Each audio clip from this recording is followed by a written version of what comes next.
Hello दोस्तों, स्वागत है आपका विज्ञान वृक्ष के ऑनलाइन प्लेटफॉर्म के ऊपर।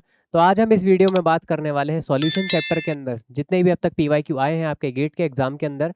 तो आज हम उन सब क्वेश्चंस को डिस्कस करने वाले हैं और देखने वाले हैं कि किस तरह से आप इनको सॉल्व कर सकते हैं।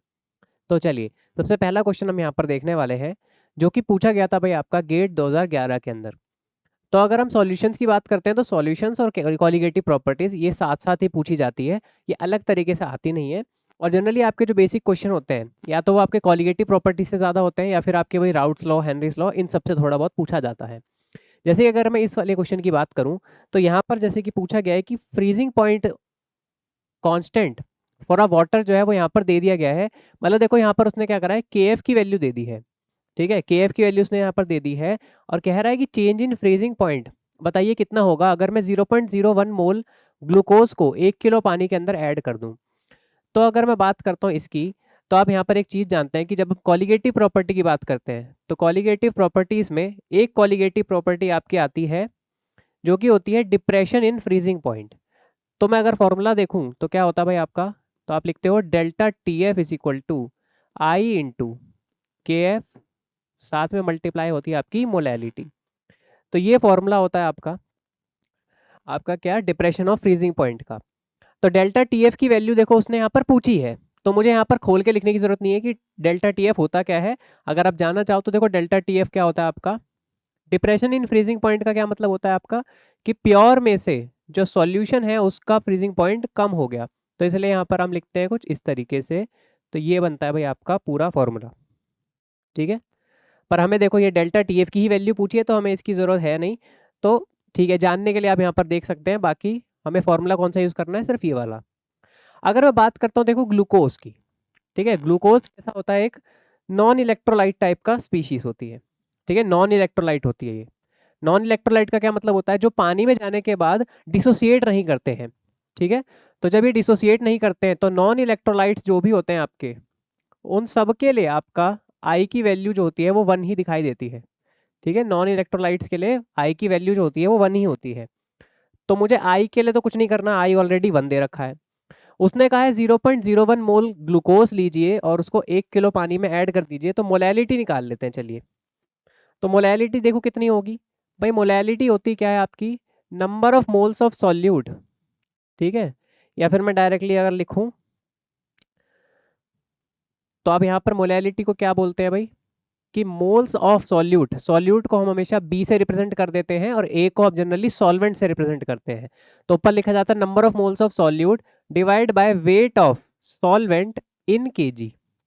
ठीक है, यहाँ पर हम इन केजी की बात करते हैं, इसलिए ये थोड़ी सी ज़्यादा अच्छी क्वांटिटी होती है एज कम्पेयर टू मोलैरिटी। क्योंकि जो सॉल्वेंट आपका केजी मास होता है, मास कभी भी टेम्परेचर पे डिपेंड नहीं करता, मास आपका सेम ही रहता है। लेकिन जब आप बात करते हैं वॉल्यूम की, तो टेम्परेचर चेंज होने पे आपकी वॉल्यूम भी चेंज हो जाती है, इसलिए मोलैरिटी को आप जनरली यूज़ नहीं करते हो। तो अगर आप यहाँ पे बात करते हैं आगे की, तो मोलैलिटी देखो उसने एक तरह से निकालने के लिए दे ही दिया सब कुछ। क्या कहा है उसने, नंबर ऑफ मोल्स कितने हैं सॉल्यूट के, 0.01, और पानी उसने 1 किलो दे दिया है। तो बस सीधा सीधा यहाँ पर हमें मोलैलिटी ही गिवन दी है 0.01।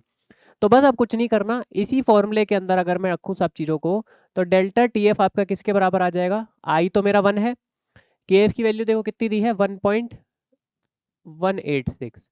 ठीक है, सॉरी 1.86, ये हो गई 1.86, और साथ में मोलैलिटी कितनी दे दी भाई यहाँ पर आपकी 0.01। ओके, कोई दिक्कत नहीं है। तो यहाँ से आ गया भाई आपका ये। अच्छा, सो इसमें आपसे चेंज इन फ्रीजिंग, ओके, यहाँ पर आपको देखिए, यहाँ पर आपसे पता है क्या पूछा गया, एक बार पहले इसको सॉल्व कर लेते हैं। तो कोई डेल्टा टी एफ है, तो ठीक है, डेल्टा टी एफ नहीं पूछा गया यहाँ पर आपसे, यहाँ पर एक्चुअली में ये टी एफ पूछना चाह रहा है। ठीक है, वैसे ये क्वेश्चन में आई थिंक थोड़ी सी इन्होंने बोलने की गलती लिखी है। ठीक है, ये एक्चुअली में क्वेश्चन में वैसे लिखने की गलती हुई है। ठीक है, होना नहीं चाहिए था ये, लेकिन चलिए कोई बात नहीं। यहाँ पर जब आप वैल्यू निकालोगे तो ये वैल्यू आएगी 0.0186। ठीक है, केल्विन में, तो ये आ रही है। अब लॉजिकली आप देखोगे तो यहाँ पर सिर्फ एक ही ऑप्शन है जहाँ पर ऐसा दे रखा है। ठीक है, तो वैसे ही इस क्वेश्चन में मैं कहूँगा कि लिखने की गलती है, चेंज इन फ्रीजिंग पॉइंट नहीं बोलना चाहिए था इन्हें। यहाँ पर एक्चुअली में ये बोलना चाहिए था फ्रीजिंग पॉइंट ऑफ सॉल्यूशन क्या होगा। ठीक है, यहाँ पर फ्रीजिंग पॉइंट ऑफ सॉल्यूशन पूछना चाहिए था वैसे। चलिए कोई बात नहीं। तो आई थिंक इसने TF पूछा है, तो हम TF देखो कैसे निकालेंगे भाई। आप मानते TF नॉट माइनस TF यही होगा, तो TF नॉट यानी मैं प्योर सॉल्वेंट की अगर बात करूं यानी पानी की, तो पानी का जो आपका क्या कहते हैं जो पानी होता है उसके लिए अगर मैं कहूँ प्योरली कि फ्रीजिंग पॉइंट क्या होगा, तो आप क्या कहोगे भाई 0 डिग्री सेल्सियस होता है ना। 0 डिग्री सेल्सियस होता है। तो चाहूँ मैं अगर 0 डिग्री सेल्सियस ले लूँ, चाहूँ तो मैं यहाँ पर केल्विन में ले लूँ, चेंज तो मेरा यहाँ पर देखो इतने का ही आएगा ना। मेरी बात समझना, अगर आप चेंज की बात करते हो चाहे डिग्री सेल्सियस में चेंज देखो चाहे केल्विन में चेंज देखो, आपका चेंज तो हमेशा सेम ही होता है। तो मैं कह रहा हूँ डेल्टा TF की वैल्यू 0.0186 अगर आ गई है, ठीक है, अगर मैं ये कह रहा हूँ कि इसकी वैल्यू 0.0186 आ चुकी है, तो मैं चाहे तो केल्विन में इसको देखूं या डिग्री सेल्सियस में, कोई फर्क नहीं पड़ता है। तो मेरा जो यहाँ पर 0 माइनस, चाहे तो आप 0 माइनस में देख लो, ठीक है, या तो आप 0 माइनस में देख लो, 0 माइनस आपका ये आ गया TF, ये आपका हो जाएगा 0.0186। तो मैं यहाँ से कह सकता हूँ कि जो TF है आपका, ठीक है, जो यहाँ से TF है आपका, वो आ गया -0.0186 केल्विन। ओके, तो ये भाई आपका करेक्ट आंसर हो गया। वैसे इन्होंने बिल्कुल सही तरीके से नहीं दिया है ऑप्शन में, बस इन्होंने इकलौता ही दिया है, इसलिए मैं आपको समझा रहा हूँ कि क्या गलती इसमें करी गई थी। देना चाहिए था इन्हें प्रॉपरली वैसे सॉल्यूशन का, लेकिन इन्होंने लिखा नहीं है, तो इसीलिए हम वैल्यू के अकॉर्डिंग देखेंगे तो सीधा एक ही ऑप्शन दिख रहा है, डी ऑप्शन, और आप इसको करेक्ट करके आगे बढ़ जाएंगे। ओके, क्या ये बात समझ में आ गई? इजी सा क्वेश्चन था, कोई प्रॉब्लम नहीं होगी इस क्वेश्चन में। आइए अगला क्वेश्चन देख लेते हैं। तो देखो ये है आपका अगला क्वेश्चन। तो अगर मैं बात करता हूँ इस क्वेश्चन की, तो सबसे पहले तो आपको एक फॉर्मूला पता होना चाहिए। क्या हम ये बात जानते हैं कि जब आप क्लॉजियस क्लैपेरॉन इक्वेशन का इस्तेमाल करते हैं तो वहां आप ln P2/P1 इसकी फॉर्म में लिखते हैं, ठीक है, डेल्टा H/R, और साथ में आपका यहाँ पर 1/T1 - 1/T2 आप ऐसा लिखते हो वहाँ। लेकिन ये होता है प्रेशर की फॉर्म में, और इसको मैंने डिराइव करके दिखाया हुआ है कि अगर आप इसको, जब आप फेज की वीडियो खोलेंगे ना, तो फेज की वीडियो में आपको ये दिख जाएगा कि P2/P1 जो होता है ये काय की फॉर्म में किस तरह से रिप्रेजेंट किया जाता है। तो जब आप इसको रिप्रेजेंट करते हो, ठीक है, क्योंकि हम यहाँ पर सॉल्यूशंस का इस्तेमाल करते हैं वैसे वहाँ पर, तो उसकी ही प्रॉपर्टी होती है यहाँ पर। देखो हम यहाँ पर क्या कहते हैं कि जो P होता है आपका, ठीक है, P जो होता है वो आपका P0 × काई A के ही बराबर होता है। तो मैं काई A को यहाँ से क्या लिख सकता हूँ, PA/P0A, ठीक है, PA/P0A। चलो मैं यही डिराइव कर देता हूँ दोबारा से। तो PA/P0A लिख सकता हूँ मैं। तो यानी मैं जब यहाँ पर इसको इसकी फॉर्म में लिखना चाहूँ तो देखना कैसे लिखूंगा। यहाँ पर मैं लिखूंगा काई, यहाँ पर देखो इसे P2/P1 को मैं PA और P0A से रिप्रेजेंट कर सकता हूँ। चलिए मैं इसे यहाँ पर इसे ऐसे लिख देता हूँ, ln PA/P0A। तो इसके अकॉर्डिंग जब आप फॉर्मूला लिखोगे तो आप क्या लिखोगे, डेल्टा H/R। देखो जो ऊपर लिखा गया है P2, उसके सामने यहाँ पर पहला आएगा 1/T1, ऐसा ही लिखा है। तो मुझे यहाँ पर अगर ऐसा लिखा गया है तो मैं इसे क्या लिख सकता हूँ, 1/T0, ठीक है, या फिर 1/T0 लिख दूं इसे, और इसे A लिख देता हूँ, -1/TA। अगर आप इसको सही से देखोगे तो ये क्या बिल्कुल ऊपर वाली फॉर्म में ही लिखा है कि नहीं लिखा है? ढंग से देखो, मैंने P2 को PA लिखा है और P1 को P0A अगर लिखा है, तो क्या उसके अकॉर्डिंग मैं T0A और TA लिख सकता हूँ? भाई लिख सकता हूँ ना। और अगर मैं इस फॉर्मूले को थोड़ा सा चेंज करूँ अब, ठीक है, मैं इस PA/P0A को काई A से रिप्रेजेंट कर दूं, जैसे कि मैंने यहाँ पर लिखा है, तो ln काई A आपका किसके बराबर हो जाएगा। अब मैं माइनस का साइन अगर कॉमन ले लूँ तो देखो क्या होगा, तो मैं क्या लिख सकता हूँ, -डेल्टा H/R 1/TA, अब आगे आ जाएगा -1/T0A, ठीक है। तो ये फॉर्मूला बनता है आपका, और ये डेरिवेशन होती है इसकी। तो ये आपका फाइनल फॉर्मूला होता है। क्लियर है? ये आपका क्या होता है, फाइनल फॉर्मूला। अब देखो उसने डेल्टा H/R 1/T - 1/TB लिख रखा है, ठीक है, उसने यहाँ पर नॉट नहीं लिखा है, उन्होंने बस डायरेक्टली लिखा है। तो चलिए नॉट नहीं लिखा तो हम तो पहले चेक कर लेते हैं कि क्या क्या गिवन है हमें। उसने कहा है प्योर A प्योर B, ठीक है, प्योर A और प्योर B के लिए उसने यहाँ पर TA और TB दिए हैं, मतलब ये एक तरह से प्योर ही तो है। जो आप यहाँ पर नॉट लिख रहे हो, ये नॉट भी एक्चुअली में क्या है, प्योर सॉल्वेंट के लिए ही तो है। तो यहाँ पर चाहे ए के फॉर्म में लिखो चाहे बी की फॉर्म में लिखो, कोई फर्क नहीं पड़ता है। अब देखिए हम यहाँ पर पहले तो चेक करते हैं कि हमें क्या गिवन है। उसने हर जगह पर 1 - काई बी दी है, ठीक है, उसने 1 - काई बी की फॉर्म में दिया है। तो सबसे पहले तो चलिए मैं इस फॉर्मूले को चेंज करता हूँ, एल एन हटा देता हूँ।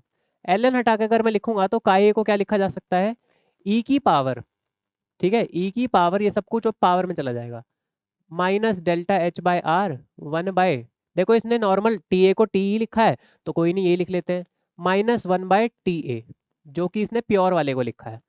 तो ये फॉर्मूला बनना चाहिए, ठीक है भाई, ये फॉर्मूला बनना चाहिए।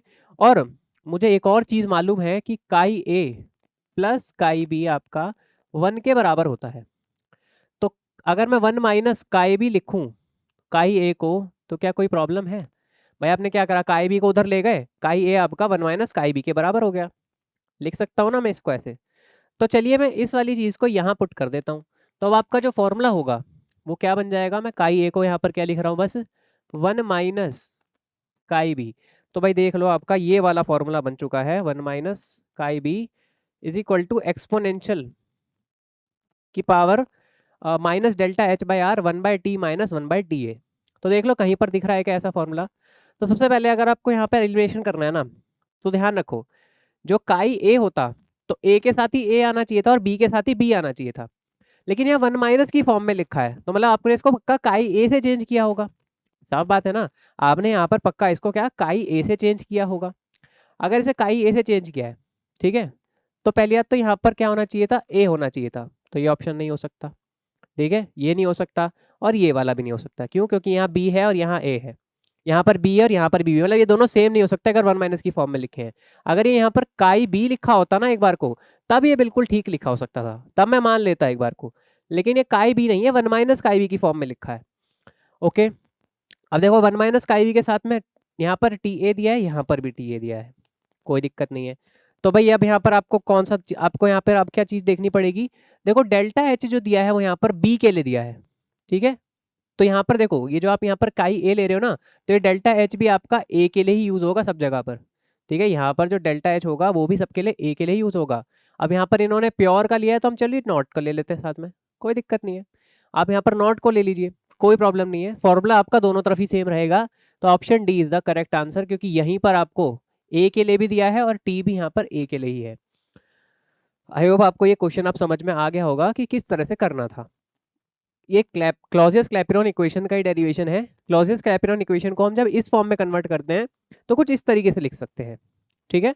तो काई ए की फॉर्म में भी लिखा जा सकता है, काई बी की फॉर्म में भी लिखा जा सकता है। अगर आप काई बी की फॉर्म में लिखोगे तो फिर ये पूरा फॉर्मूला अलग तरह से दिखेगा, ठीक है। अभी आपने इसको क्या करा है, काई ए की फॉर्म में, तब P B by P naught B लिखना, और यहाँ टी नॉट बी और यहाँ पर टी बी होगा। आ रही बात समझ में? तो तब इस तरह से होगा। चलिए अगला क्वेश्चन देख लेते हैं।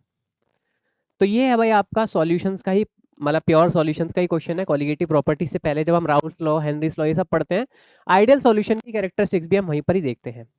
देखो मैं मान लेता हूँ आपको ये नहीं पता हो कि डेल्टा जी और डेल्टा एस आइडियल सॉल्यूशन के लिए क्या होता है, लेकिन आपने लेक्चर्स में ये चीज जरूर पढ़ रखी होगी कि जो डेल्टा एच ऑफ मिक्सिंग होती है, ठीक है, डेल्टा एच ऑफ मिक्सिंग होती है और डेल्टा वी ऑफ मिक्सिंग जो होती है आइडियल सॉल्यूशन के लिए, वो जीरो होती है। ये बात आप हर जगह पढ़ते हो, चाहे एक बार को आपने डेल्टा जी और डेल्टा एस ना पढ़ाओ, लेकिन ये चीज तो पक्का पता होती है कि डेल्टा एच ऑफ मिक्सिंग और डेल्टा वी ऑफ मिक्सिंग दोनों ही सेम होनी, जीरो होनी चाहिए आपकी। तो पॉजिटिव और नेगेटिव तो यहाँ पर होने से रही, भाई दोनों ऑप्शन ही गलत दे दिया ना। इन्होंने कहा इसमें पॉजिटिव है, इसमें कह रहा है डेल्टा एच को नेगेटिव है, तो ये तो दोनों ही खत्म हो गए। अगर ये दोनों ही खत्म हो गए तो देख लो 3 और 4 के जहां जहां पे दिख रहे हैं उन सबको हटा दो, ठीक है, ये सब हटा दो। ऑप्शन नंबर बी आपका डायरेक्टली करेक्ट आंसर हो गया। अंदर ये चीज देखी जाती है। क्या ये बात आपको समझ में आ गई? चलिए अगर इतनी बात समझ में आती है तो हम यहाँ पर अब बात करते हैं नेक्स्ट क्वेश्चन की। देखो अब ये चीज डेल्टा एच ऑफ मिक्सिंग और delta we of mixing zero की होती है। ये चीज भाई आपको बहुत अच्छे से समझाई जाती है लेक्चर्स के अंदर कि जब आप यहाँ पर आइडियल सॉल्यूशन की बात करते हैं तो वॉल्यूम के अंदर कोई चेंज नहीं होना चाहिए। जब आप यहाँ पर देखते हो, ठीक है, वॉल्यूम में मतलब कहते हैं कि चेंज नहीं होना चाहिए, और डेल्टा एच में भी कोई चेंज नहीं होना चाहिए। तो यही चीज तो आप कहते हो ना कि आइडियल सॉल्यूशन मानती है, लेकिन एक्चुअल में कोई सॉल्यूशन ऐसा नहीं होता है जिसमें ऐसा होगा। तो ये रियल सॉल्यूशंस के लिए तो केस सही है, लेकिन आइडियल सॉल्यूशंस के लिए केस सही नहीं होगा। चलिए अगला क्वेश्चन की बात करते हैं। तो देखो ये क्वेश्चन देख लो। तो वैसे देखो ये सब भी मतलब आपका क्लॉजियस क्लैपेरॉन इक्वेशन का ही क्वेश्चन है एक तरह का। ये सॉल्यूशंस में भी आ जाता है कई बार ये आपसे डायरेक्टली फेज इक्विलिब्रियम में भी पूछा जाता है। तो देखो क्वेश्चन क्या कह रहा है, कह रहा है कि लिक्विड जो है यहाँ पर वेपर प्रेशर दे दिया उसने 2.02 इंटू 10⁻³ न्यूटन पर मीटर स्क्वायर। तो अगर मैं बात करता हूँ ना, ये जो 2.02 इंटू 10⁻³ न्यूटन पर मीटर स्क्वायर दिया है, तो न्यूटन पर मीटर स्क्वायर को आप एक पास्कल भी लिख सकते हो। ठीक है, न्यूटन पर मीटर स्क्वायर को आप पास्कल की फॉर्म में भी लिख सकते हो, यानी आप इसको चाहो न्यूटन पर मीटर स्क्वायर लिख लो या फिर इसको पास्कल लिख लो, दोनों ही बातें सेम है। आई बात समझ में? तो चलिए, अगर मैं बात करता हूँ लिक्विड का वेपर प्रेशर उसने यहाँ पर दे रखा है, तो ये क्या दिया है भाई आपको, मान लेते हैं कि ये मेरा P1 है। ठीक है, ये मान लो उसने P1 दिया है इतना, और मैं इसको पास्कल ही लिख लूँ, कोई दिक्कत तो नहीं है ना इसमें पास्कल लिख के चलूँ तो। और इसके साथ टेम्परेचर देखो कितना दिया है, 293 केल्विन। तो मुझे P1 और T1 यहाँ पर गिवन दिया हुआ है। चलिए ठीक है, अब इसके बाद बात करते हैं, देखो P2 कितना है मेरा और T2 कितना है, ये यहाँ पर देखना पड़ेगा मुझे। तो देखो शायद उसने टेम्परेचर तो पूछा ही है कि द बॉइलिंग पॉइंट बताइए लिक्विड का कितना होगा। अगर मैं यहाँ पर बॉइलिंग पॉइंट की बात कर रहा हूँ, मेरी बात समझना, उसने एक प्रेशर दे दिया है कि इसका वेपर प्रेशर इतने टेम्परेचर पे इतना है, तो बताइए। और यहाँ पर डेल्टा एच की वैल्यू भी दे दी है उसने 41 किलो जूल पर मोल। ठीक है, डेल्टा एच की वैल्यू भी दे दी है उसने वेपराइजेशन की 41 किलो जूल पर मोल। इसको मैं जूल पर मोल में लिखूं अगर, तो इसे मैं 41,000 जूल पर मोल में लिख सकता हूँ, कोई दिक्कत नहीं है। अब बॉइलिंग पॉइंट क्या होता है? बॉइलिंग पॉइंट का मतलब ही ये होता है जब आपका इंटरनल प्रेशर यानी लिक्विड का जो वेपर प्रेशर है वो जब आपका एटमॉस्फेरिक प्रेशर के इक्वल हो जाता है, आउटसाइड का जो एटमॉस्फेरिक प्रेशर होता है उसके इक्वल हो जाता है, तब आप कहते हो कि बॉइलिंग पॉइंट अचीव कर गया है। यानी आपको जो बॉइलिंग पॉइंट पे प्रेशर होना चाहिए वो कितना होना चाहिए, 1 atm होना चाहिए। भैया आउटर मोस्ट प्रेशर जो होता है 1 atm ही होता है, नॉर्मल केसेस पे आप यही कहते हो 1 atm प्रेशर होना चाहिए। और अगर आप 1 atm प्रेशर को पास्कल्स में कन्वर्ट करते हो तो आप इसको लिखते हो 1.01 इंटू 10⁵ पास्कल। ठीक है, इसको ये लिखा जाता है या तो 1.0135 ऐसे लिखा जाता है, लेकिन हम 1.01 तक चला लेंगे काम। 1.01 इंटू 10⁵ पास्कल। अब देखो आपके यहाँ सब कुछ आ गया। देखो P1 T1 दे दिया उसने। ठीक है, P2 यहाँ से आपको समझ आ गया बॉइलिंग पॉइंट की वजह से कितना होना चाहिए। टेम्परेचर आपको निकालना है भाई, अभी अभी आपने क्लोज़र-क्लैपेरॉन इक्वेशन देखी थी, क्या होती है, अभी अभी आप देखी थी आपने, क्या होती है भाई? तो क्लॉजियस-क्लैपेरॉन इक्वेशन होती है आपकी ln, अगर मैं P2/P1 लिख रहा हूँ, ठीक है, तो ये होता है आपका क्या, delta H/R multiply 1/T1 minus 1/T2, यही होती है। तो इस इक्वेशन में बस सारी चीज़ों को पुट कर दो, आपका काम हो जाएगा। अब मेरे को यहाँ पर पास्कल में रखना है, कहीं से 1 atm में मत रख देना, ठीक है, क्योंकि ऊपर भी पास्कल में है नीचे भी पास्कल में है, इसलिए दोनों को यूनिट कट जाएंगी, तभी आप इसको सेम बोल सकते हो। तो ln P2 तो आपको यहाँ पर कितना दिया है, 1.01 इंटू 10⁵ डिवाइड बाय, ये कितना दिया है भाई, 2.02 इंटू 10⁵ पास्कल। ये आपका किसके बराबर आ जाएगा भाई, 41,000, जो कि डेल्टा एच की वैल्यू है। अब यहाँ पर जब बात करते हैं यहाँ पर R की वैल्यू की, तो R कितना होगा भाई आपका 8.314। ठीक है, केल्विन में निकालना 8.314, और क्योंकि जूल पर मोल में गिवन है ना डेल्टा एच, इसलिए हमें यहाँ पर R की वैल्यू 8.314 ही रखनी है। ठीक है, यहाँ पर इस चीज़ का ध्यान रखना। अब 1/T1 आपको कितना दे रखा है, 293 केल्विन, तो T2 हमें निकालना है, तो बस सब कुछ सॉल्व कर लो और T2 की वैल्यू को निकाल लो यहाँ से। ठीक है, यहाँ से बस सॉल्व करना है और T2 की वैल्यू को कैलकुलेट कर लेना। तो जब यहाँ पर पूरा कैलकुलेट करोगे तो जो आपकी यहाँ से T2 की वैल्यू आएगी, यहाँ से जब पूरा कैलकुलेट करोगे तो T2 की जो वैल्यू आने वाली है वो आएगी आपकी 381.73 केल्विन। ठीक है भाई, ये आपका करेक्ट आंसर आने वाला है, जब आप पूरा टेम्परेचर को सॉल्व करोगे केल्विन के अंदर इतना आएगा। तो बेसिक सा ही क्वेश्चन था, बिल्कुल कुछ ज़्यादा खास नहीं था, बस आपको पता होना चाहिए।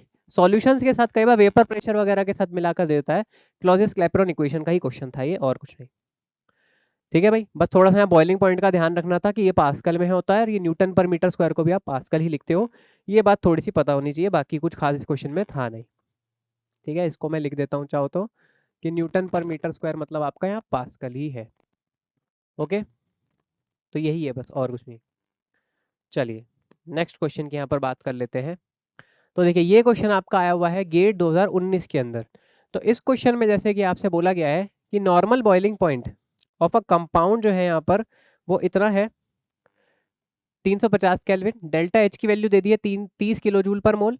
The pressure required to boil X at this temperature, बता दीजिए कितने टॉर में होगा। बस ये पूछ रहा है अब आपसे, ठीक है, ये पूछ रहा है भाई आपसे। तो आपको उसने कहा है कि टेम्परेचर वेरिएशन वगैरह को मत मानो और 1 एटीएम को यहाँ पर 760 टॉर ही मान लो, ठीक है। उसने पहले ही कन्वर्जन दे दिया है कितना होता है 1 एटीएम।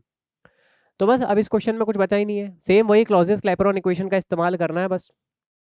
तो मुझे मालूम है, ठीक है, मुझे ये मालूम है कि नॉर्मल बॉइलिंग पॉइंट जो होता है वो 1 एटीएम पे होता है, ठीक है। जो मैं P1 अगर मैं कह रहा हूँ नॉर्मल बॉइलिंग पॉइंट के लिए प्रेशर है, तो वो कितना होता है भाई 1 एटीएम होता है।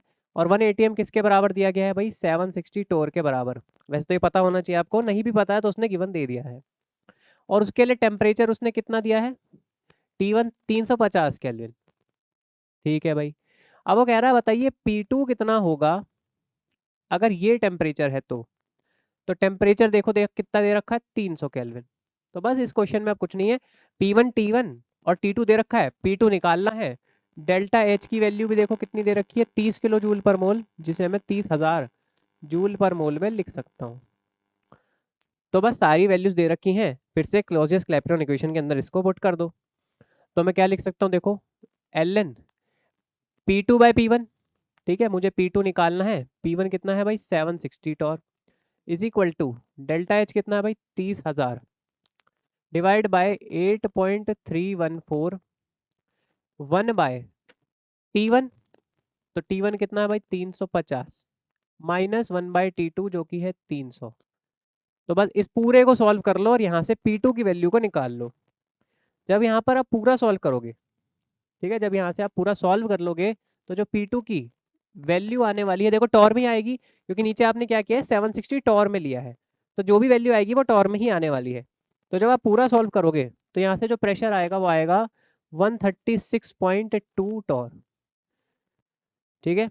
यहाँ से जो प्रेशर आ जाएगा वो आ जाएगा 136.2 टॉर। तो उसने राउंड ऑफ टू 2 डेसिमल का है, तो देख लेना राउंड ऑफ टू 2 डेसिमल में 136.2 के सॉरी 136.32, सॉरी 136.32 आ रहा है।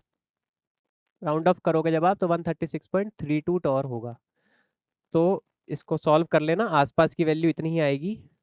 अगर आपकी 32 नहीं आ रही तो भी कोई दिक्कत नहीं, 32 के आसपास भी आ रही है तो भी आंसर एक रेंज में आ रहा होगा। बहुत ज़्यादा डिफ्लेक्शन नहीं होना चाहिए, इतना आसपास चल जाएगा तो ये आपका करेक्ट आंसर हो जाएगा। तो ध्यान रखना क्लॉजियस क्लैपेरॉन इक्वेशन और सॉल्यूशंस के कई सारे क्वेश्चन एक साथ मिक्स होकर आ जाते हैं। जरूरी नहीं है कि सिर्फ फेज इक्विलिब्रियम के लिए क्वेश्चन पूछे जाते हैं, कई बार वो फेज के साथ साथ सॉल्यूशंस के साथ भी पूछता है इस क्वेश्चन को, ठीक है। तो आई होप आपको ये समझ आ गया होगा इस क्वेश्चन में क्या करना था। चलिए अगले क्वेश्चन की बात कर लेते हैं। तो ये क्वेश्चन देखो आपका आया था गेट 2020 के अंदर, ठीक है, ये क्वेश्चन भाई आपका आया था गेट 2020 के अंदर। तो देखो इस क्वेश्चन में आपसे यहाँ पर पूछा क्या है, देखो सबसे पहले तो यहाँ पर जो क्वेश्चन दिया है ना उसने कहा है कि एक्टिविटी कोफिशिएंट बता दीजिए। तो एक्टिविटी कोफिशिएंट कुछ नहीं होता भाई, आपका आई ही होता है, जिसे आप वेंट ऑफ फैक्टर के नाम से भी जानते हैं, ठीक है। तो वेंट ऑफ फैक्टर ही पूछा हुआ है एक तरह से यहाँ पर। ये जो एक्टिविटी कोफिशिएंट है ये आपका आई ही है, जो कि वेंट ऑफ फैक्टर होता है।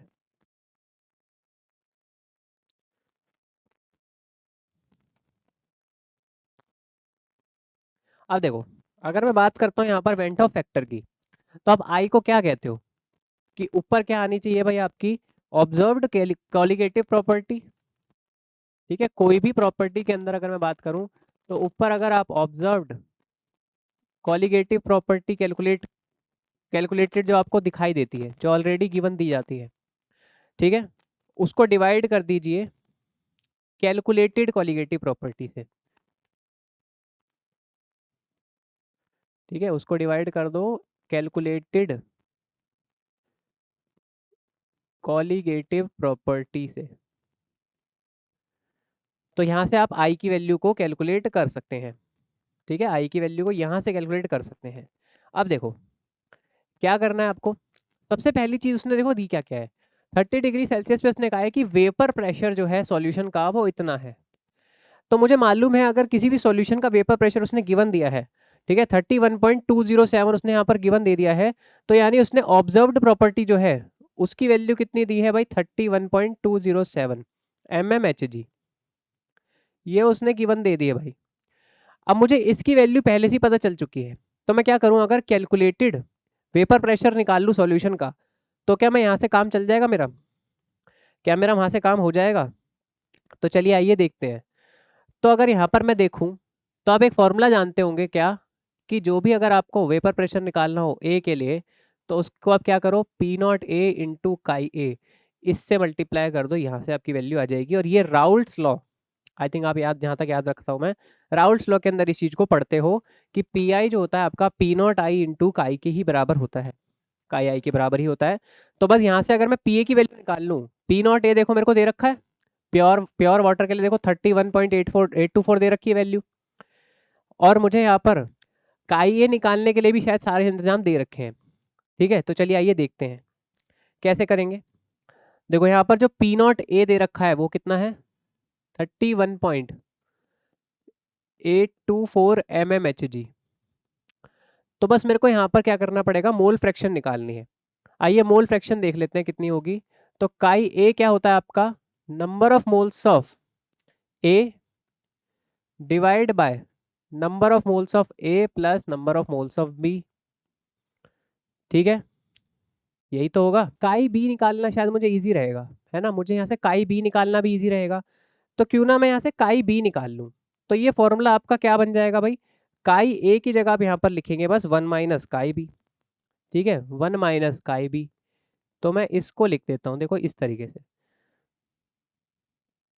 तो चलिए इसको करें, 1 माइनस काई बी, ये आपका आ गया है। तो अगर मैं बात करता हूँ 1 माइनस काई बी, तो मुझे पहले क्या करना पड़ेगा भाई, अब काई बी निकालना पड़ेगा। काई बी का मतलब number of moles of solute divide by number of moles of solvent plus number of moles of solute, ये वैल्यू भाई आपकी होगी।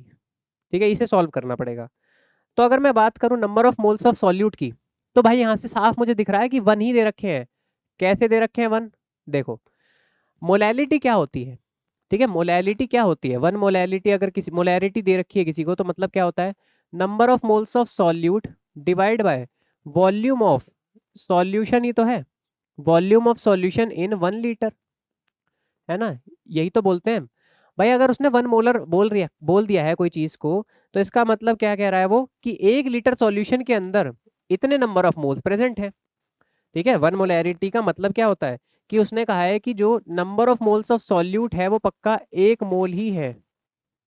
ठीक है, वो 1 ही मोल है, तभी तो आपकी जो मोलैरिटी है वो 1 आ रही है। भाई मोलैरिटी को आप यही तो कहते हो ना, कि मोलैरिटी जो होती है वो number of moles of solute bye volume of solution होती है इन लीटर। 1 लीटर में हम मान के चलते हैं कि इतने होगी। ठीक है, तो number of moles of solute मुझे पहले ही 1 दे रखे हैं, तो बस मुझे अब Na निकालना है, यानी number of moles of solvent. तो देखो वो कैसे निकलेगा, number of moles of solvent मतलब weight of solvent in grams divide by molar mass of solvent.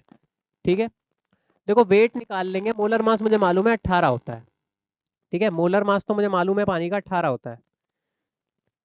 तो चलिए अब बाकी की चीज देखते हैं, वेट ऑफ सॉल्वेंट क्या होगा।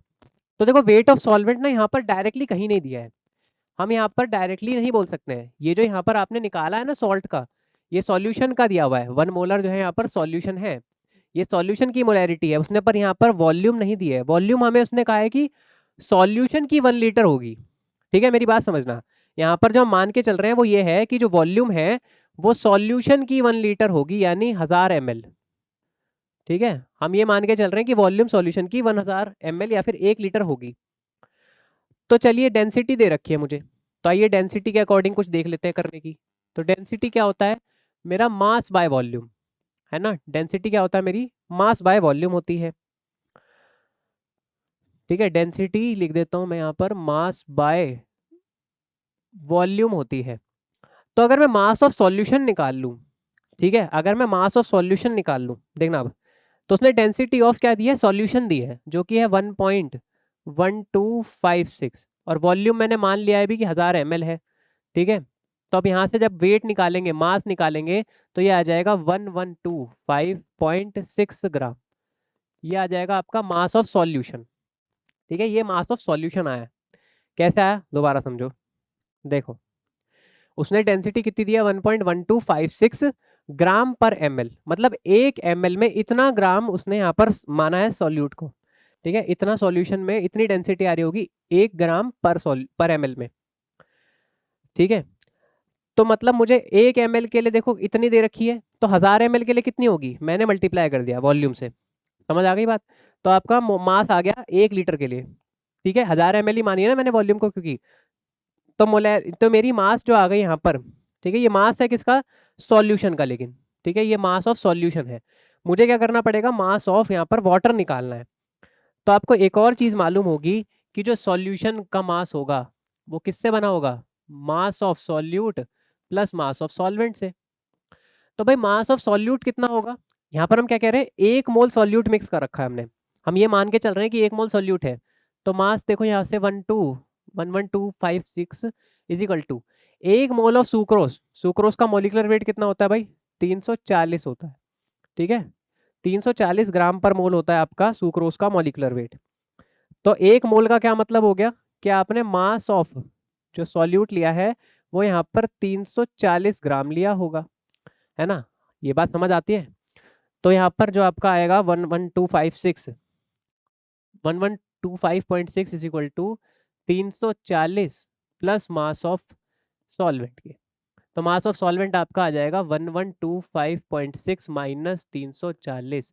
ठीक है भाई, ये आ जाएगा आपका मास ऑफ सॉल्वेंट। तो थोड़ा सा देखो लंबा लग रहा है आपको करने में, लेकिन अगर समझ आ जाए ना तो ये ज़्यादा टाइम टेकिंग क्वेश्चन है नहीं। ठीक है, ज़्यादा समझाने के इसमें थोड़ा लग रहा है, लेकिन वैसे क्वेश्चन टफ नहीं है। बस अब इस चीज़ को ऊपर पुट कर दो। ठीक है, ये मास नहीं, वैसे वेट लिखना चाहिए मुझे। और वेट ऑफ, ठीक है ये वेट आया आपका, ये सब जगह पर वेट आना चाहिए था।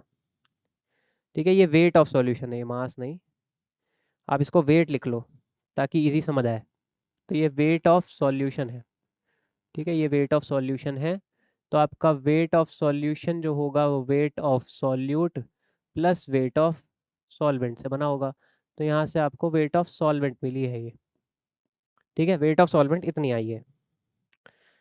तो यहाँ से निकाल लो ये कितनी आ गई, 1125.6 माइनस 340 और होल डिवाइड बाय 18। तो ये आ गया भाई आपके नंबर ऑफ मोल्स ऑफ ए। ठीक है, यहाँ से आ गया नंबर ऑफ मोल्स ऑफ ए। तो ये आ जाएंगे भाई सॉल्व करने के बाद 60.444 समथिंग। ठीक है, इतने नंबर ऑफ मोल्स आ गए ये Na के। तो अब मैं काई भी निकाल सकता हूँ। ठीक है, अब मैं यहाँ से क्या करूँ, काई भी निकाल सकता हूँ। चाहे तो काई ए से भी कर लो, कोई दिक्कत नहीं है, आंसर सेम आएगा। जैसे मर्जी चाहो वैसे कर लो। तो यहाँ पे आप लिख सकते हो 1/NB प्लस Na कितना है 60.444। तो यहाँ से सॉल्व, यहाँ से इसको निकाल लेना, काई भी आ जाएगी। अब मैं यहाँ पर इसको पूरे को यहाँ पर यूज़ कर सकता हूँ। तो मेरा पी ए देखो कितना होगा टोटल अब। तो मेरा पी ए हो जाएगा 31.824 मल्टीप्लाई विद 1 माइनस 1/61.44। ठीक है, ये आएगा। तो पी ए को जब यहाँ पर आपसे कैलकुलेट करोगे तो ये वैल्यू आ जाएगी 31.306 समथिंग। ठीक है, 306 इतना समझ लो, इतना ही आप ही है, ज़्यादा हमें जाने की जरूरत नहीं आगे तक। ये mmHg में आ जाएगी। ठीक है भाई, ये आ गई आपकी कैलकुलेटेड वाली ऑब्जर्व, ये कैलकुलेटेड वाली प्रॉपर्टी। तो ऑब्जर्व्ड प्रॉपर्टी, ठीक है, sorry sorry sorry sorry, calculated by observed होती है। ठीक है, ये कैलकुलेटेड बाय ऑब्जर्व्ड होगी, यहाँ पर उल्टा लिख दिया मैंने। तो यहाँ ऊपर आपकी कैलकुलेटेड आएगी और नीचे आपकी ऑब्जर्व्ड होगी भाई। ये ऊपर नीचे हो गया। ठीक है, ये उल्टा लिख दिया मैंने गलती से। तो जब आप इसको देखोगे, ठीक है, अब जब निकालो देखो नीचे वाली वैल्यू आपको कितनी दे रखी है ऑलरेडी 31.207। ठीक है, उल्टा लिख दिया था बस, बाकी सब चीज़ सेम है। बस यहाँ पर नीचे आएगा 31.207 और ये भाई आपकी आ गई है क्या, कैलकुलेटेड वाली। तो 31.306 इसको आप ऊपर रखो। तो जब आप इसको सॉल्व करोगे तो ये वैल्यू अप्रॉक्स आनी चाहिए 1.003 के आसपास। ठीक है, ये आनी चाहिए भाई 1.003 के आसपास, और यही आपका क्या होगा यहाँ पर करेक्ट आंसर होगा जब आप इसको राउंड ऑफ करके आओगे। तो 1.002 से लेके 1.004 तक अगर आपकी वैल्यू आ रही है तो कोई प्रॉब्लम नहीं है, बिल्कुल ठीक है। ठीक है, देखो मोलर मास, अच्छा 342.3 दे रखा है, ओके सॉरी 342 था। ठीक है 342 ले लो, ठीक है कोई दिक्कत नहीं है, 342 ले लो, 342 ग्राम लिया होगा। तो वैसे तो कोई फर्क पड़ेगा नहीं बहुत ज़्यादा, लो यहाँ पर भी शायद 342 कर लो। ओके मैंने मास देखा ही नहीं था, ठीक है उसने ऑलरेडी दे रखा था, तो 342 है। तो वैसे कोई बहुत ज़्यादा फर्क नहीं पड़ेगा, लेकिन ठीक है आप लिखना चाहो तो लिख लो, 342 लिख लो, कोई दिक्कत नहीं है। यहाँ पर भी चाहो तो 342 इसको कर लो, कोई दिक्कत नहीं है, ये लो। ओके, तो बस इस चीज़ को ऐसे सॉल्व करके आप आंसर निकाल सकते थे डायरेक्टली।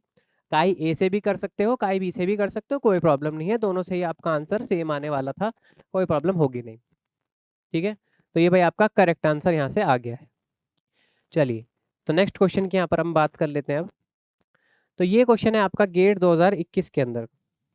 ठीक है, ये क्वेश्चन गेट 2021 का क्वेश्चन है।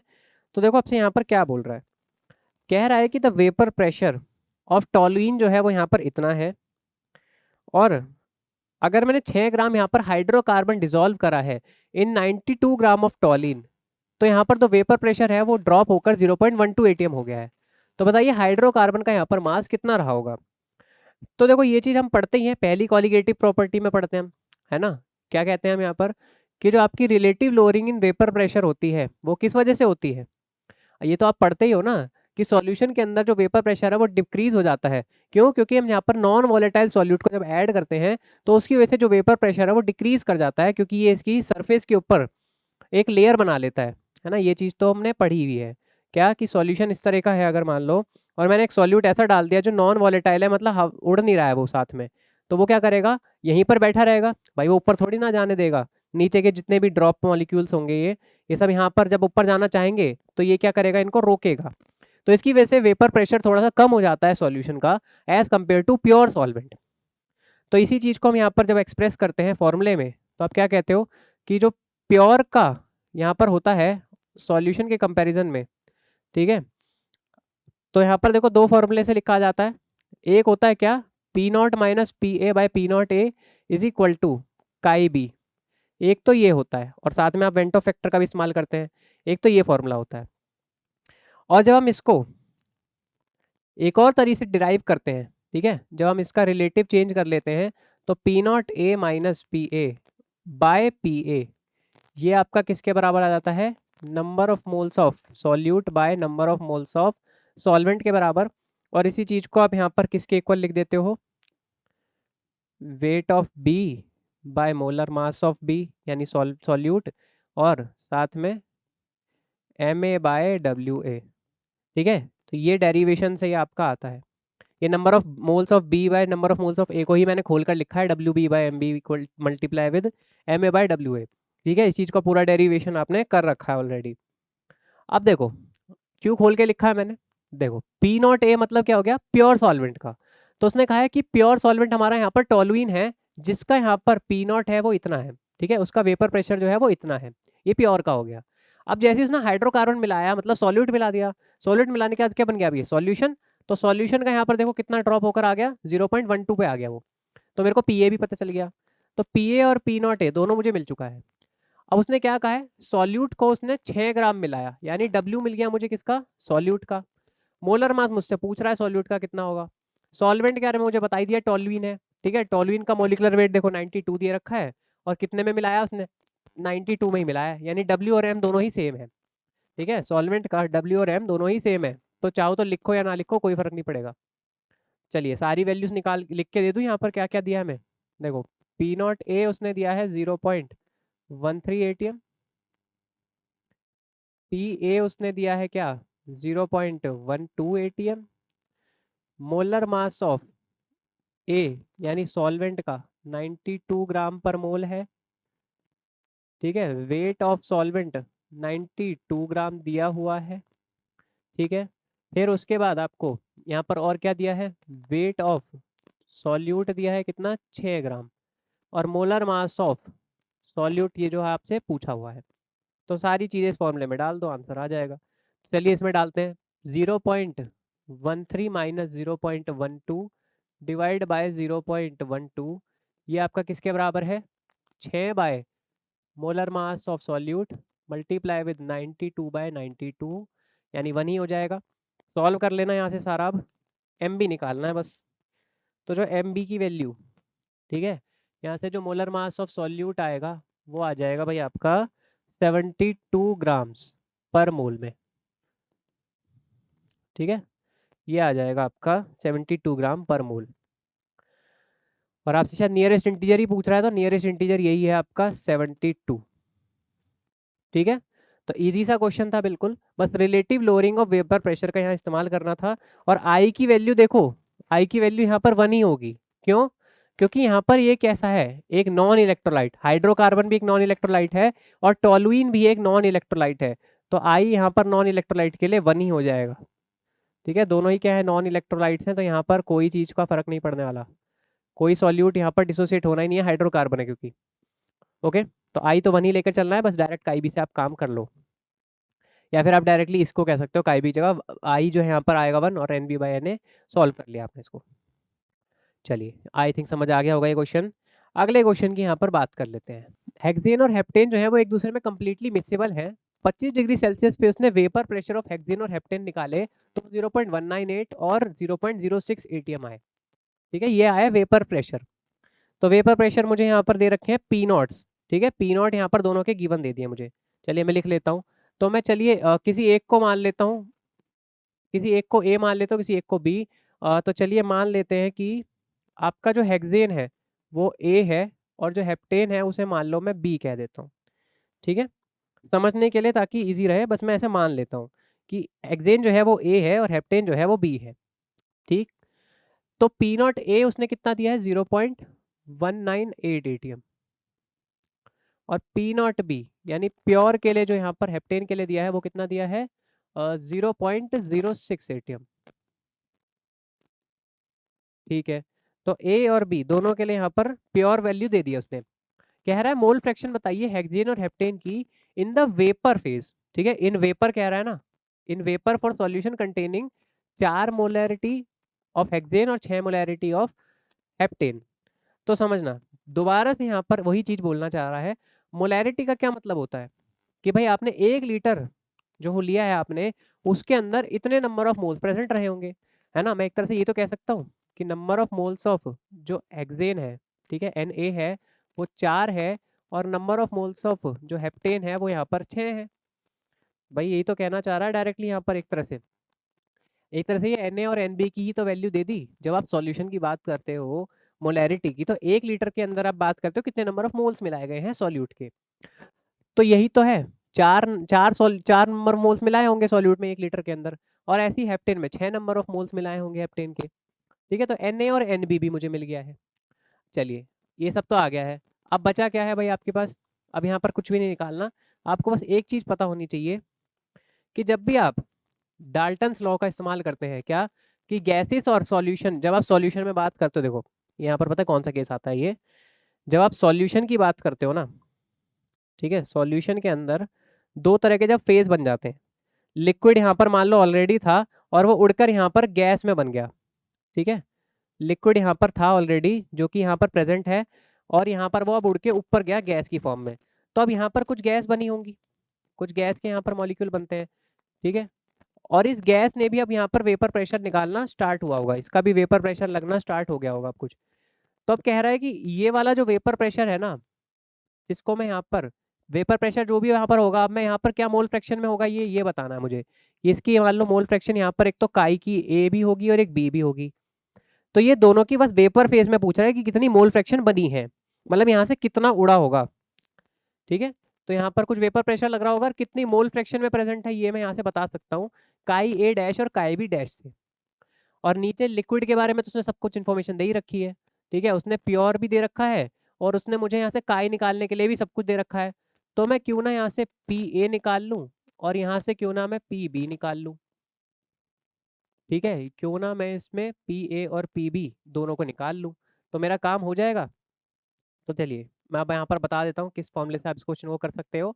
देखो, आपको जो यहाँ पर मोल फ्रैक्शन निकालनी होती है जब भी वेपर फेज में ए के लिए, मान लो कोई भी ए मान लो, ऐसा जरूरी नहीं है कि मैंने उसको ए माना है। आप चाहो तो हेक्सेन को बी और हेप्टेन को ए मान लो, कोई फर्क नहीं पड़ता, आंसर सेम आएगा।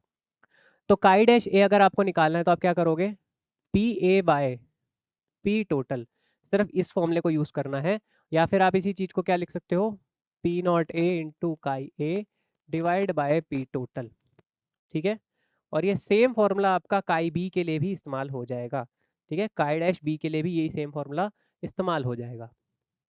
काई डैश बी निकालना है अगर आपको तो P naught B into chi B divide by P total, ये कर लो, आंसर आ जाएगा दोनों के लिए मोल फ्रैक्शन में।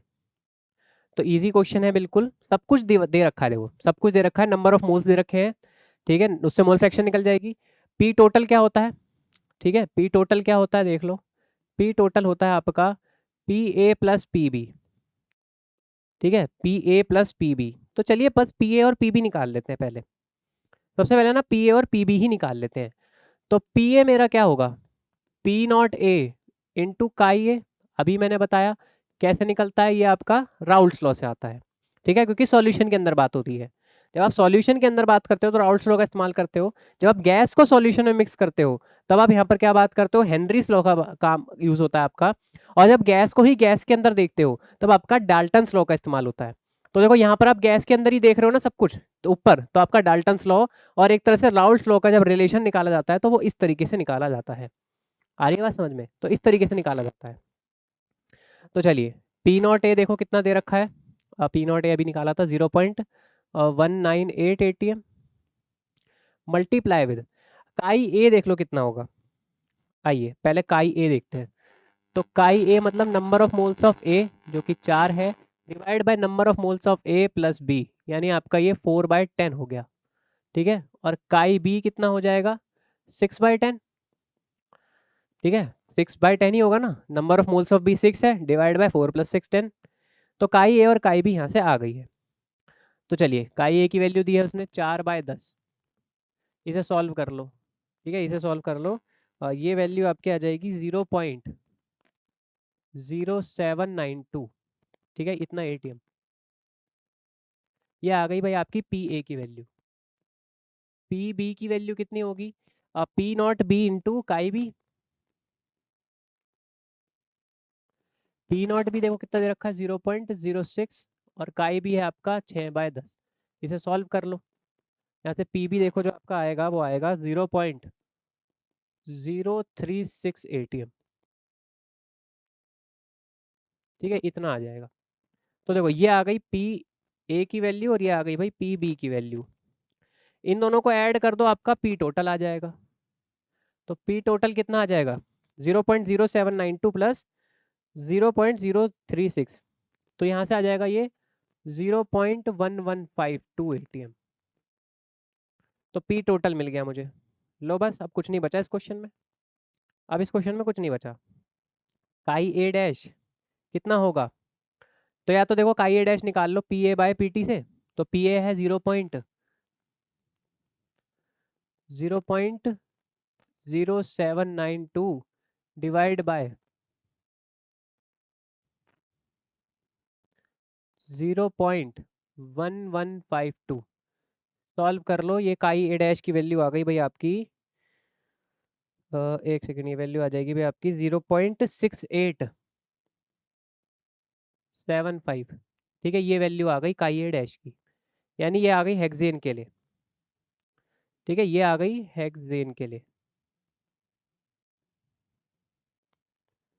ठीक है, ये हेक्सेन के लिए आ गई। तो देख लो कहाँ पर दे रखी है, 0.6875 तो नहीं दे रखी, उसने राउंड ऑफ करके 0.688 बना दिया है। तो ये वैल्यू तो नहीं होगी ना, 4 और 6 तो आ ही नहीं रही है, 0.688 आ रही है, और ऑप्शन सी ही दिख रहा है मुझे जहाँ पर ऐसी दिख रही है। तो आपका आंसर जो होगा हेक्सेन के लिए वो 0.688 होगा। ठीक है, इसे राउंड ऑफ कर लेना, ये 0.688 है। ठीक है, ये राउंड ऑफ करके 0.688 है। अब चाहो तो या तो काई डैश बी को ऐसे निकाल लो कि 0.036 डिवाइड बाय 0.1152 कर लो, या तो ऐसे कर लो। नहीं तो क्या करोगे आप, एक और चीज जानते हैं हम कि chi A dash plus chi B dash दोनों ऐड करने के बाद 1 के ही बराबर होंगे। भाई ये तो मोलर फ्रैक्शन का आप यहाँ पर रूल जानते ही हो ना, दोनों जब जितने भी मोल फ्रैक्शन है, कितने भी गैसेस हो, सबका ऐड कर दो अगर आप, तो 1 के ही बराबर होगा। तो अगर ये 0.688 है तो काई बी डैश कितना हो जाएगा, 1 माइनस 0.688, जो कि 0.312 ही होगा, है ना। तो आप चाहो तो यहाँ से भी निकाल सकते हो, और बाकी अगर ऐसा नहीं करना चाहो तो आप यहाँ पर यही जैसे कि पी बी की वैल्यू रखते, नीचे पी टी की वैल्यू रखते और आंसर निकाल लो। ठीक है, दोनों तरीके से कर सकते हो, जैसे चाहो आप वैसे करो, कोई दिक्कत नहीं है। आंसर आपका एक से भी हो जाएगा, कोई प्रॉब्लम नहीं। चलिए समझ आ गया आई थिंक आपको ये क्वेश्चन में क्या करना था। क्वेश्चन इजी था, बस थोड़ा सा लंबा लग रहा है क्योंकि सारी चीज़ें हमने निकाली है, कैलकुलेट करी है। अगर एक बार समझ आ जाए तो ये फटाफट होने वाले क्वेश्चन है, बहुत ज़्यादा टाइम नहीं लगेंगे इसमें। चलिए अगले क्वेश्चन की यहाँ पर बात कर लेते हैं। तो ये क्वेश्चन देखो आपका आया हुआ है गेट 2023 के अंदर। तो इसके अंदर देखो क्या पूछ रहा है आपसे, कह रहा है कि एक सॉल्यूशन को प्रिपेयर्ड किया गया है बाय डिसॉल्विंग 128 ग्राम नेफ्थलीन। देखो उसने मॉलिक्यूलर फॉर्मूला भी दे दिया नेफ्थलीन का कितना होता है, इन 780 ग्राम्स ऑफ बेंजीन, जो कि है ये। तो vapour pressure of pure benzene दे दिया उसने, कह रहा है अज्यूम कर लो नेफ्थलीन बेंजीन को एज एन आइडियल सॉल्यूशन। तो बताइए the partial vapour pressure of benzene यहाँ पर कितना होगा। ठीक है, यहाँ पर partial vapour pressure of benzene पूछ रहा है कितना होने वाला है। तो आइए चलिए इस निकाल लेते हैं इसको। तो देखो हमें फिर से पता है राउल्ट्स लॉ क्या कहता है कि P A is equal to P naught A into chi A, है ना, ये होता है। देखो उसने बेंजीन का ही पूछा है ना, और उसने प्योर का भी देखो उसने बेंजीन के लिए दिया है। ठीक है, प्योर के लिए उसने दे दिया, यानी पी नॉट ए की वैल्यू उसने ऑलरेडी दे दी है 12.6 किलो पास्कल, और मुझे किलो पास्कल में ही निकालना है ना सब कुछ, तो किलो पास्कल को मैं एज इट इज रख लेता हूँ, कोई दिक्कत नहीं है। अब अगर मैं काई ए निकाल लूँ तो मेरा काम हो जाएगा, है ना। काई ए निकालना मतलब क्या करना है मुझे, number of moles of A divide by number of moles of A plus number of moles of B, ये करना है। Number of moles of A देख लो कितने आएंगे, देखो number of moles of A कैसे निकलेंगे, ए क्या होता है भाई आपका सॉल्यूट और बी क्या होता है आपका सॉल्वेंट, सॉरी बी क्या होता है आपका सॉल्यूट और ए क्या होता है आपका सॉल्वेंट। तो ये मान लो भाई आपका क्या है, ठीक है, जो आपका यहाँ पर नेफ्थलीन है ये आपका क्या है, सॉल्यूट ही तो है। 128 ग्राम उसने नेफ्थलीन मिलाया है, सॉल्यूट है ऐसा। ठीक है, तो नेफ्थलीन 128 ग्राम जो कि है वेट, सॉरी पहले हम बी निकाल रहे हैं ना, तो पहले हम बी को देखते हैं, या फिर ए को निकाल लो क्या ही फर्क पड़ता है। चलिए पहले ए को ही निकाल लेते हैं जो कि है बेंजीन। बेंजीन उसने 780 ग्राम दिया है, और बेंजीन का मॉलिक्यूलर मास हमें मालूम है 78 होता है। तो यहाँ से एन बी जो है, सॉरी एन ए जो है वो हमारा 10 हो गया, 10 मोल आ गई है। सॉल्वेंट का जो यहाँ पर नंबर ऑफ मोल्स है वो 10 आ गए। अब बी के लिए निकाल लो, बी के लिए निकाल लो। तो यहाँ पर देखो नेप्थलीन उसने कितनी दी है 128 ग्राम, वेट उसने 128 ग्राम दे दिया है। और अगर आप इसका यहाँ पर मॉलिक्यूलर मास निकालोगे तो वो भी 128 ही होता है। ठीक है, वो भी 128 ही होता है, यानी ये आपका एक हो गया। तो भाई देख लो अब इस क्वेश्चन में क्या है, नंबर ऑफ मोल्स 10 आ गए सीधे सीधे, और number of moles of B जो कि आपका सॉल्यूट का है वो भी एक आ गया। तो इस क्वेश्चन में आप कुछ नहीं बचा, क्या करोगे, ऊपर रखोगे ऊपर 10, नीचे रखोगे 10 प्लस 1, यानी ये आपका 10/11, ये आ गई मोल फ्रैक्शन, ये आ गई मोल फ्रैक्शन। इस वाले फॉर्मूले में पुट कर दो, आ गया answer. P A is equal to 12.6 into 10/11, इसे सॉल्व कर लेना, ये आंसर आएगा 11.45 किलो पास्कल। ठीक है, ये आ गया भाई आपका आंसर आइडियल सॉल्यूशन के लिए। तो राउल्ट्स लॉ का आप यहाँ पर इस्तेमाल करेंगे, सीधा सीधा आंसर निकाल देंगे। तो 11.45 ये आपका यहाँ से करेक्ट आंसर हो गया। ठीक है, इजी सा ही क्वेश्चन था, कुछ खास नहीं था इस क्वेश्चन में भी। अब ये क्वेश्चन आप देख लीजिए, ये आया आपका गेट 2024 में, और इतने सालों में अब आपका हेनरीज लॉ से क्वेश्चन पूछा था इन्होंने। ठीक है, आपने इतने सारे क्वेश्चन देखे, उसमें कोई भी हेनरीज लॉ का अब तक क्वेश्चन नहीं पूछा था, पर इसने यहाँ पर साफ खुद ही लिख दिया कि यहाँ पर हेनरीज लॉ को ही ओबे करता है, ताकि आपको कंफ्यूजन भी ना हो। तो अभी हमने डाल्टन्स लॉ पे देख लिया, राउल्ट्स लॉ पे बहुत सारे क्वेश्चन देख लिए। देखो हेनरीज लॉ की पहचान कैसे होती है, partial vapour pressure of 0.1 molar solution of B in liquid A. तो उसने कुछ गैस का वेपर प्रेशर इन लिक्विड दिया है, ठीक है। जब आप सॉल्यूशन में गैस के बारे में बात करते हो, लिक्विड के अंदर जब जब आप जैसे आप क्या कहते हैं कोल्ड ड्रिंक्स की बात करते हो, तो वहां पर भी क्या होती है, हेनरीज लॉ इस्तेमाल होती है। जो आप कहते हो ना CO2 का फिल करते हो सॉल्यूशन के अंदर, जो कोल्ड ड्रिंक होती है वो भी हेनरीज लॉ के ऊपर ही बेस करती है। ठीक है, तो ये उसी तरह का आपका। तो जब आप हेनरीज लॉ की बात करते हो ना, हेनरीज लॉ क्या होता है, हेनरीज लॉ क्या होता है, PA is equal to Henry's constant multiply with chi B. सब जगह पर देखो ये काई के साथ आपको रिलेशन दिखाई देता है। ठीक है, सब जगह पर आपको रिलेशन जो है वो काई के साथ ही दिखाई देता है। अब KH की जरूरत नहीं पड़ेगी। क्यों जरूरत नहीं पड़ेगी ये भी मैं बता देता हूँ। देखो सबसे पहले क्वेश्चन पढ़िए, उसने बोला क्या है, partial vapour pressure of 0.1 molal solution. ठीक है, solution of B in liquid A. तो उसने पहली बात तो एक PA दे रखा है। ठीक है, PA दे रखा है कितना, 60 kPa। ठीक है जी, दे रखा है, इसे मैं मान लेता हूँ PA1। ठीक है, ये दे रखा है, सॉरी ये काई बी नहीं होगा, काई ए ही होगा यहाँ पर भी, इस तरह से। उसके बाद देखो, उसके बाद यहाँ पर क्या कह रहा है, कह रहा है कि 300 केल्विन पे है। ठीक है, कोई दिक्कत नहीं है, टेम्परेचर का कोई फर्क नहीं पड़ता, दोनों ही 300 केल्विन पे है, कोई दिक्कत नहीं है। उसके बाद पहले में उसने दे रखा है कि 0.1 मोलल सॉल्यूशन ऑफ बी। ठीक है, चलिए पहले काई निकाल लेते हैं, काई ऑफ, यहाँ पर बी के लिए बात कर रहा है। ठीक है, यहाँ पर हर जगह बी के लिए बात कर रहा है, तो बी के लिए निकाल लो। ठीक है, तो आप चाहो तो बी के लिए निकाल लो हर जगह यहाँ पर, क्योंकि बी के लिए ही बोल रहा है, तो आपको भी कंफ्यूजन ना हो इसलिए मैं बी में ही लिख देता हूँ सब चीज। तो PB, ठीक है, सॉल्यूट के लिए बात कर रहा है, मतलब वो एक तरह से इन लिक्विड ए कह रहा है ना, तो सब जगह वो सॉल्यूट की ही बात कर रहा है, तो मैं उसकी फॉर्म में लिख देता हूँ, ईजी रहता कि समझना। तो PB यहाँ पर 1 दे रखा है उसने, 60 kPa। अब मुझे क्या करना है, काई बी निकालना है।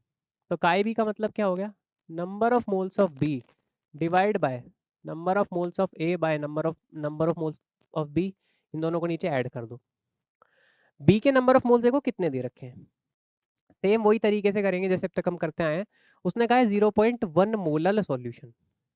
अगर 0.1 मोलल सॉल्यूशन है, इसका मतलब क्या होगा, मोलैलिटी का मतलब क्या होता है, वही number of moles of solute bye 1 kilogram में कितने हैं। तो मैंने मान लिया कि यहाँ पर 1000 ग्राम यहाँ पर मेरा सॉल्यूट है, तो number of moles of solute मेरे कितने बराबर आ जाएंगे, 0.1 के ही बराबर आ जाएंगे number of moles of B, है ना। 1000 ग्राम मतलब 1 किलोग्राम ही तो होता है ना, मैं 1 किलोग्राम में लिख देता हूँ यार। तो number of moles of B by, अगर 1 किलोग्राम में कितने आएंगे, इसी को तो मोलैलिटी कहते हो ना, अरे इसी को मोलैलिटी कहते हो ना। और मोलैलिटी उसने ऑलरेडी 0.1 दे रखी है, मतलब NB जो है वो 0.1 ही है, NB जो है ऑलरेडी 0.1 है। अब यहाँ पर निकालना क्या है मुझे, Na। तो Na अभी मतलब आपने सॉल्वेंट का वेट कितना माना है, 1000 ग्राम, अभी अभी आपने माना है ये। तो Na कितना होगा, ऊपर आपने 1000 ग्राम पहले ही मान लिया कि इतना है। ठीक है, 1000 आपने मान लिया है। अब यहाँ पर देखो किसका दिया हुआ है, इसने मोलर मास दे रखा है ए का, तो देखो मोलर मास ऑफ ए उसने 80 दे रखा है। तो बस सब कुछ सॉल्व कर लिया अब तो अपने, यहाँ से अपने 12.5 मोल निकाल लिए Na के। बस यही तक करना था आपको। NB आपको डायरेक्टली 0.1 मिल गया, और Na आपने कैलकुलेट कर लिया जो कि दिया हुआ था मोलर मास 80 ग्राम। ठीक है, तो ये आ गया भाई आपका काई बी। अब यहाँ पर क्या कह रहा है वो, अब देखो दोबारा से क्या कह रहा है, पहले पार्शियल वेपर प्रेशर उसने एक के लिए दिया 60 दिया है, दूसरा कह रहा था partial vapour pressure of a solution containing be with mole fraction of 0.1 in liquid A. तो ये जो आपने निकाला है ना, ये आपने निकाला है जो ये काईबी 1 है, और ये कितना आया है निकाल लो, ऊपर आपका आएगा ये 0.1 डिवाइड बाय 0.1 प्लस 12.5। इसे यहाँ से सॉल्व कर लेना, ये काई बी की जो वैल्यू आएगी वो आएगी 0.007 936। ठीक है, इतनी वैल्यू आ रही है, ये आपका काई बी है। तो PB1 और काईबी 1 ये आपने निकाल लिया। क्यों मैं अलग अलग कह रहा हूँ समझ जाओगे। पहले उसने एक के लिए बोला है कि कुछ इस तरीके से आ रहा है, फिर उसने कहा है कि PB2 जो है कितना होगा, कितना होगा अगर मैं यहाँ पर दूसरे वाले के लिए जो काय है वो 0.1 रख दूं, पहले वाला सोचो, जो प्रेशर है वो 60 किलो पास्कल इतना आ रहा है, जब आपकी मोल फ्रैक्शन 0.007936, इतनी मोल फ्रैक्शन पे इतना प्रेशर आ रहा है। तो वो पूछ रहा है अगर मैं मोल फ्रैक्शन को ही अब 0.1 रख दूं, क्वेश्चन समझना, उसने कहा है दूसरे में विद मोल फ्रैक्शन, ना कि मोलैलिटी। अब उसने मोल फ्रैक्शन दी है, मतलब दूसरे का आईबी के लिए उसने मोल फ्रैक्शन दे दी है। अब अगर मैं 0.1 रख दूं तो कितना आएगा? तो अब इसमें कुछ नहीं करना, क्या करोगे आप? आप एक फॉर्मूला जानते हो क्या, ये वाला। तो मैं अगर इन दोनों का रेशो ले दूं, ठीक है, इन दोनों का ही रेशो ले लूं, यानी PB2/PB1 इज इक्वल टू, देखो हेनरीज कांस्टेंट तो सेम ही हो जाएगा दोनों के लिए, तो वैसे तो कोई फर्क पड़ेगा नहीं, दोनों की तरफ लिख लो, काट ही जाएगा ये तो वैसे भी, यहाँ काई B1। तो ये कुछ इस तरीके से आपको सॉल्व करना है। देखो हेनरीज कांस्टेंट तो कट जाएगा दोनों इक्वेशन में, PB2 आपको निकालना है, PB1 आपको 60 किलो पास्कल दे रखा है, काई B2 आपको 0.1 दे रखा है, और काई B1 अभी आपने निकाला है 0.0079 समथिंग आया है। तो चलिए निकाल लेते हैं। PB2 यानी ये पार्शियल वेपर प्रेशर 2 जो है वो आपका किसके बराबर आ जाएगा, 60 किलो पास्कल मल्टीप्लाई विद काई B आपका 0.1 है, और नीचे आपकी जो वैल्यू है वो है 0.00796, है ना, इतनी वैल्यू आई थिंक। ठीक है, तो जब आप यहाँ पर इसको सॉल्व करोगे ना, तो ये वैल्यू अप्रोक्स आएगी 756 किलो पास्कल की। ठीक है, ये क्वेश्चन कुछ खास नहीं था, बस दोनों का रेशियो लेना था। पहला जो मेन टास्क था वो ये था कि आप मोल फ्रैक्शन निकाल लो। ये जो मोल फ्रैक्शन है ना, यहाँ से ये थोड़ा सा काम था, इसको अगर कर लिया तो इस क्वेश्चन में फिर कुछ नहीं बचा था। यही था बस मेन काम आपका, और कुछ नहीं था इस क्वेश्चन में। तो जब आप इसको करोगे तो आपका आंसर 756 किलो पास्कल आ रहा है बस। आई होप अब आपको ये क्वेश्चन समझ में आ गया होगा। तो काफ़ी सालों बाद ही हेनरीज लॉ का क्वेश्चन आया था, तो काफ़ी लोगों ने बड़े आराम से कर लिया होगा इस क्वेश्चन को, पर अगर कोई दिक्कत लगी होगी तो मैंने आपको पूरा समझा दिया किस तरह से इसको करना था। ठीक है, चलिए, आई होप आपको यहाँ तक क्वेश्चन समझ में आ गए होंगे।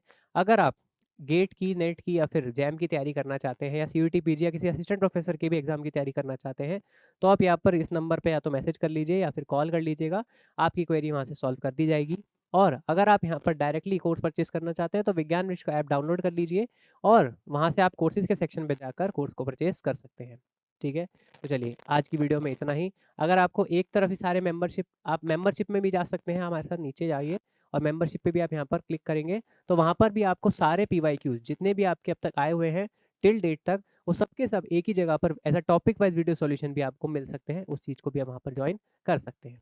चलिए, तो आज की वीडियो में भाई इतना ही। तो अब हम मिलेंगे यहाँ पर नेक्स्ट वीडियो में, तब के लिए धन्यवाद।